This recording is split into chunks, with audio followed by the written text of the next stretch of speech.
的法国最有名的普罗旺斯地区亚维农，很多人在春夏之际来到了这个地方，看到了它大片的紫色薰衣草田，享受自然的美景。亚维农本身不管是地理位置或者欧洲的历史上面，都是非常重要的一个城市。亚维农位于意大利，要去意大利或西班牙的必经之地。这个地方也就是非常有名亚维农门口的断桥这里很漂亮，也是我们前往重点之一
亚维农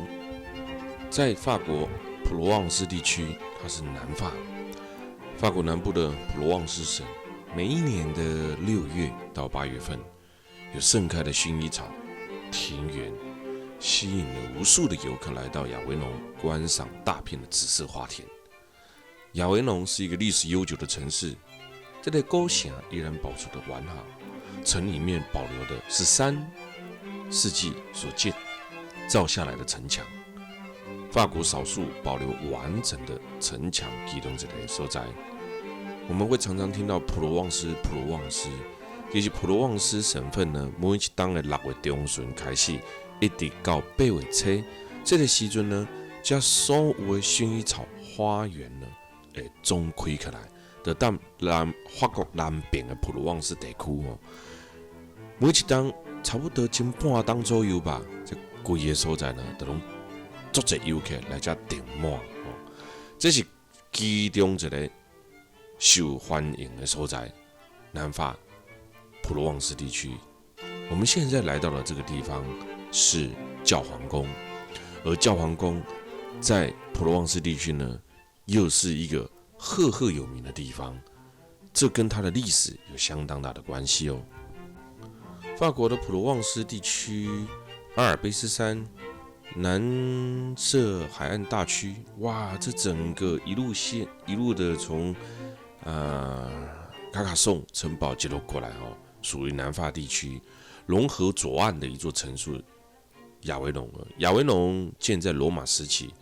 它现今是法国南部的旅游胜地其中之一。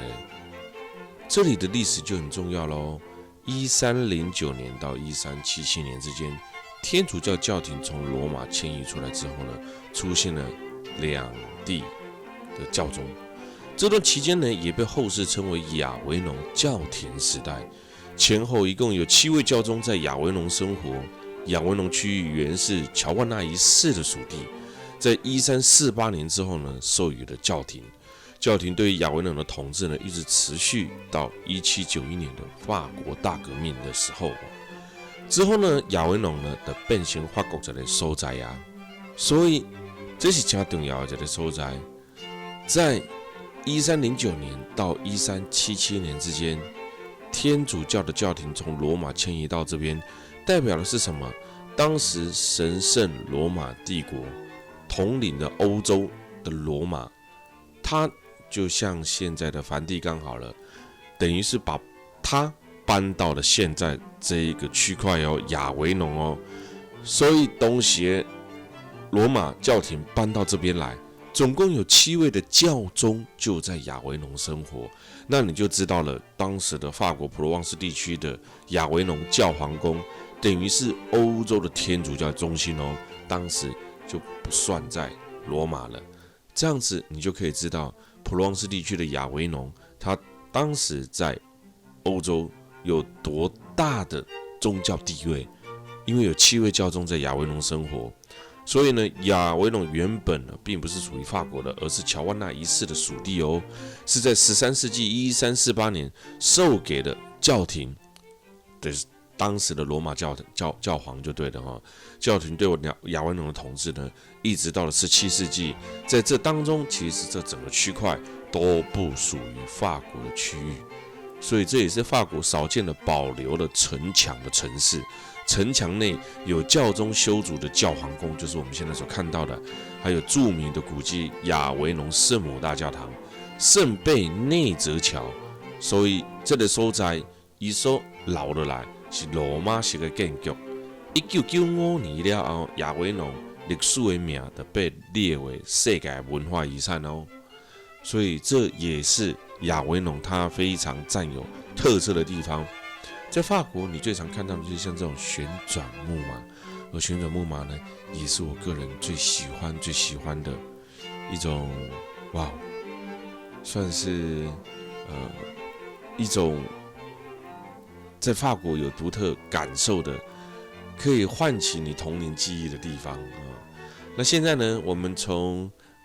它旁边的教皇亭呢，我们慢慢走过来哦，慢慢走过来，又可以走到了法国普罗旺斯地区的市政厅哦。这是从旁边就沿路走过来，整个亚维农地区一览无遗啊。漫步在亚维农的大街小巷当中，仿佛来到了14世纪，每个角落都充满了古老的韵味。亚维农城其实说大不大，说小不小。非常适合走路的旅游，到处都是古老的建筑、教堂啦、钟楼啦、咖啡厅啊。这个所在呢，差不多3-4点钟的时间，会使让你慢慢走。也因为参加这里啊，在夏季的时候还会亚维农艺术节哦。这个很多的老外喜欢来他的艺术节哦。那我们慢慢看，慢慢走，从这个古迹。旅馆、魅力商店、歌剧院、City Heart、时钟广场、教皇宫，哇！这沿路固定一条路，你甲看，今嘛这个时期全部拢你被薰衣草有米亚给啊，不管是肥皂也好啦，薰衣草的包包也好啦，各式各样的东西呢，都会出现在这个季节。就算不是在这个季节的时候，其实它也会有一种库存品啦那更何况在当季的时候呢，就好像当季的水果一样，到处都看得到薰衣草所制成的饰品。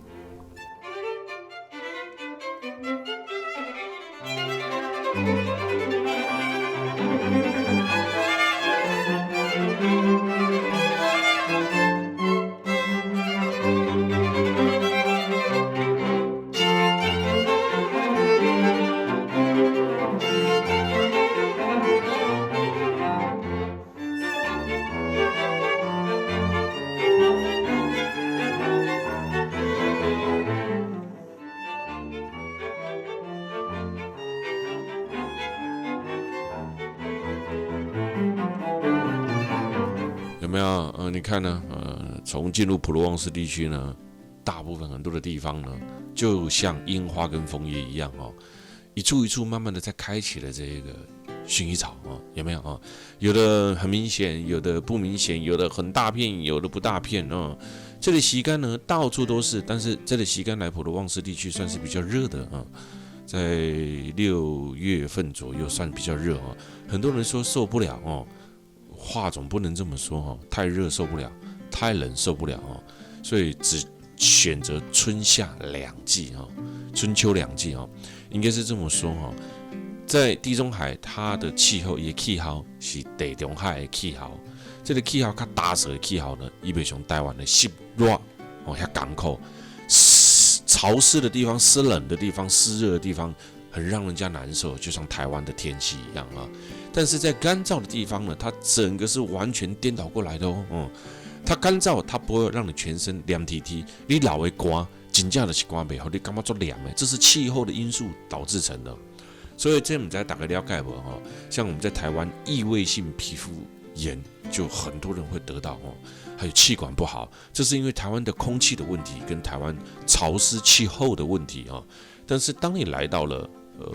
这个比较干燥的地方的时候呢，这个问题呢它就会不见，就会解决掉了。我们现在一路上都是在普罗旺斯地区走，我们现在又来到了碧泉村。碧泉村清澈见底的水这个感觉呢，最主要的是在南法旅游呢，环境保护得非常的好，在各地呢都提倡了环保的感受我觉得南法的地区呢，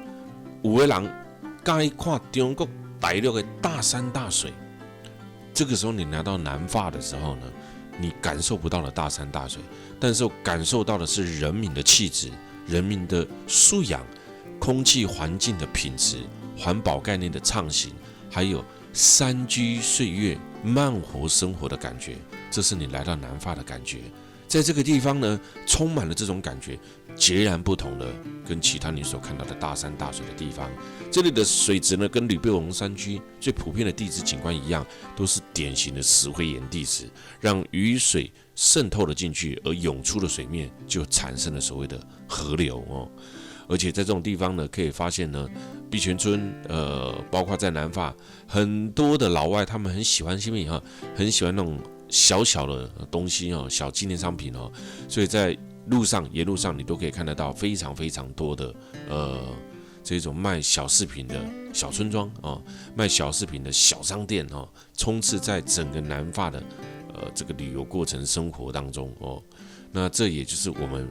来到这个比较不一样的地方，普罗旺斯的阿普特四周所有的降雨呢，融化冰雪都汇集到了沃克吕兹碧泉村。这里的涌泉呢是法国最大，也是世界第5大，来自于索格河从地下流经这里的时候，不断的涌出地表的河水所形成的。曾经有很多的人想要尝试的探测涌泉的深度，但是都一直没有成功过。一直到1985年的时候，一艘无人潜水艇测出了这里的深度，竟然高达了315公尺。每当大雨过后呢，这里的景色呢就更加的迷人，呈现了天蓝色或紫蓝色。但是呢，每当大雨过后呢，旅客当然就不满意啦为什么？因为在游玩过程当中有下雨就不太喜欢了。涌泉清澈的水流过了美丽的沃克吕兹碧泉村形成了这样子的小溪流，流经之处水草丰美，烈阳高照的7月的南法天，你觉得呢？听听它的水流，感受它的不一样的感受。这里就是南法的碧泉村，这里的碧泉村呢，自然涌出的泉水呢，最深处达到了315公尺，深不可测，妙不可言，美丽的景色呢，美不胜收。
现在我们进来的这个地方也叫做艾克斯普罗旺斯。很多人说这里是一个千泉之都。当你呢来到这个地方呢，你拿了当地的地图呢，你给它拍好开的时候呢，你会发现这个地图呢上头呢画了非常多的蓝色圈圈，每一个圈圈呢也都代表着一座一座的喷泉哦。在那遥远的时代呢，当地的水是非常珍贵的东西，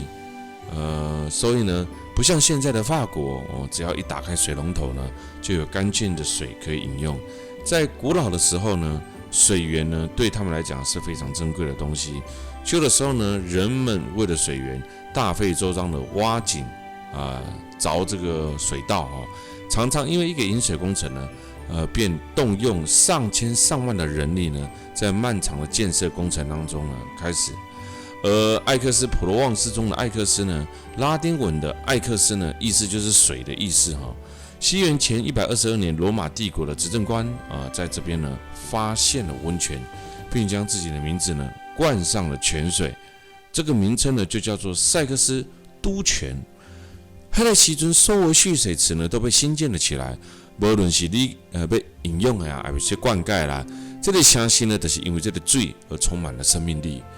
后来呢，这个罗马帝国它衰退之后呢，一切水底下也就被这个入侵的破坏者呢毁坏了哈。可见当时的中世纪人们产生迥然不同的想法。你想想看哈，这在现在的社会还是一样哈。有时候你现在你觉得这个东西很有用，你把这个政策、这个建筑这一套措施呢实行下去的话。哇，这个人执政了，他觉得什么东西都不一样哦，他就给你总跳起来啊。这个物件呢，但有人的世界呢，就是安尼哈，每一个人意见不同哦，意见不同呢，做的方式都不同。有的人做了好，有的人做了歹哈，有的人感觉重要，有的人感觉不重要哦。所以你甲看卖哈，罗马人我常常讲过哈，它最重要的是在于呢，它的建筑啊，它的水道。罗马帝国呢衰退之后呢，当时他在马赛所新建出来的这一些泉水呢，就全部被破坏了。到了中世纪的时候呢，因为每一个人产生不一样的想法，认为呢，水流动的水会传播疾病啊，真的啊，从以前到现在，你看人们有多么的愚昧啊，真的，刚开始是这样，后来是这样，大家呢有各式各样的讲法，而这些讲法呢。久久之呢，也就变成了流言，变成了传播。它比传播疾病的速度还要快，所以当时他们就把这些水呢，原本处处可见的水池呢，把它全部破坏掉。到15世纪的时候的普罗旺斯又下令再次建造喷水池，成为这一座城市美化工程的这个叫什么旧伤口啊。你当时盖了那么多，后来又把它破坏掉，后来又再盖，直到17世纪的人口呢增加，而水池呢也就变成了美化市容跟非常重要的一个环节喽。水在南法的这个城市呢扮演着不同的角色。罗马时期仅为单纯的蓄水容器，到了17世纪呢以后呢，变成了装饰街道的艺术品。人们呢，每一个人随着自己的需求。自己这个时代的地方呢，而做了非常大的改变啊，孕育出功能截然不同的产物啊，而甚至呢，从17世纪后面呢，日新月异工程呢，19到20世纪呢，甚至还新建了水坝啊，在这边呢，城市水源呢用之不竭啊。你看地上有很多的指标，这些指标呢。在的都在指示着你呢，要前往哪一个地方哦。所以在欧洲很常看地上的指标，就可以看到很多的答案了。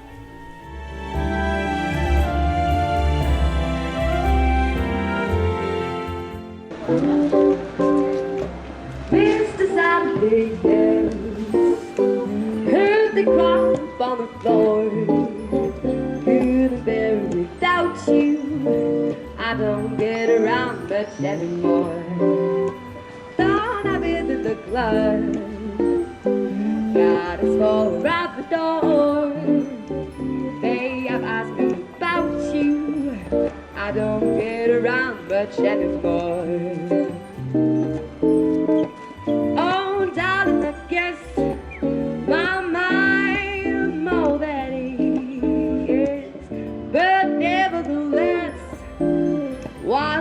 upon memories that I feel your goodbye.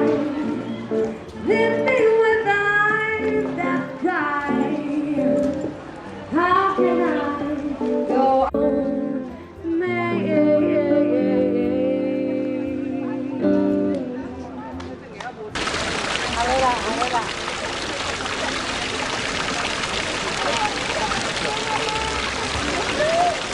唱哦。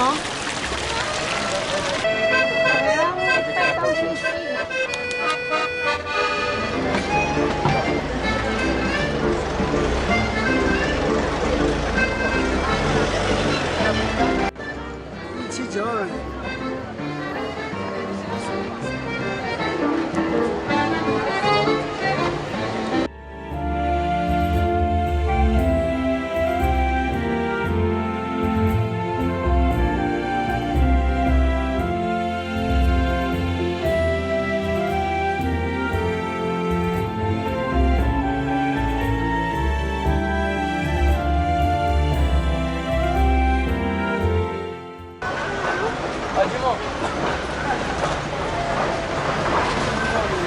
哦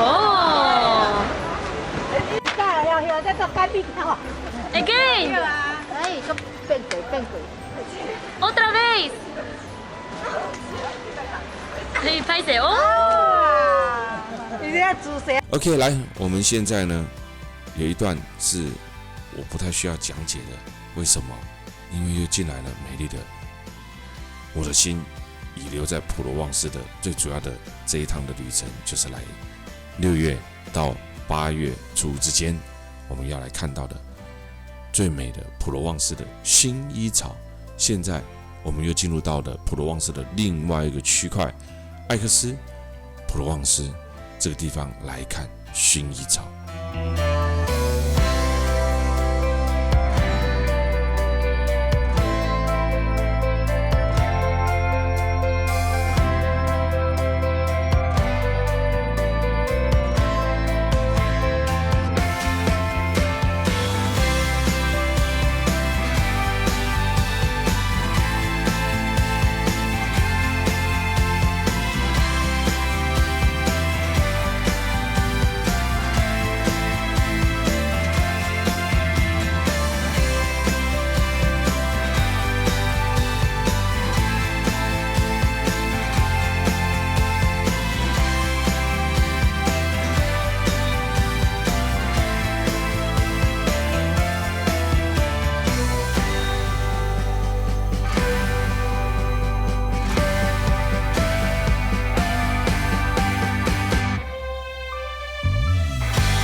帮我照一下。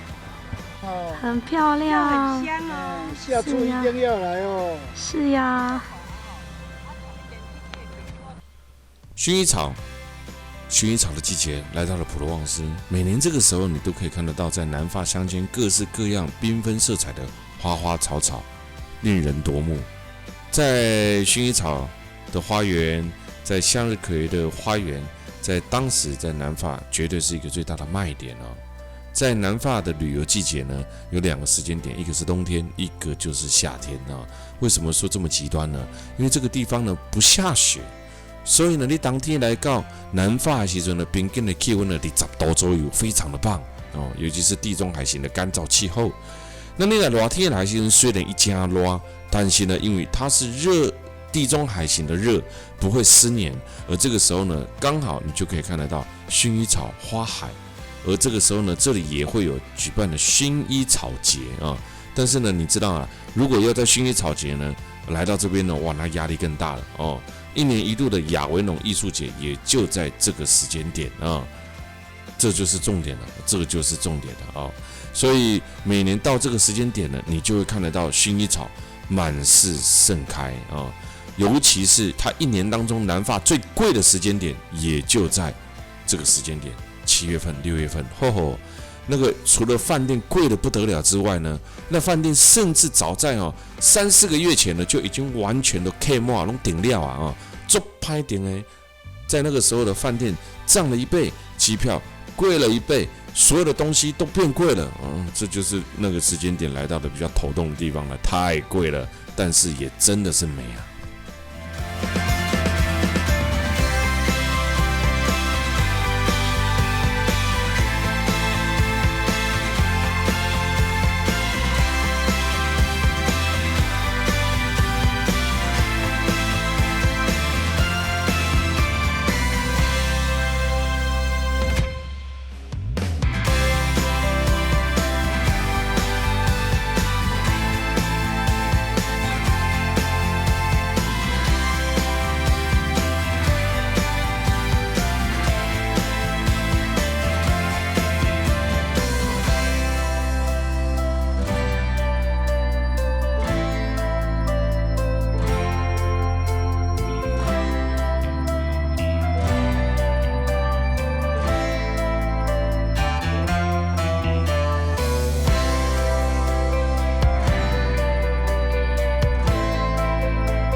鲁西永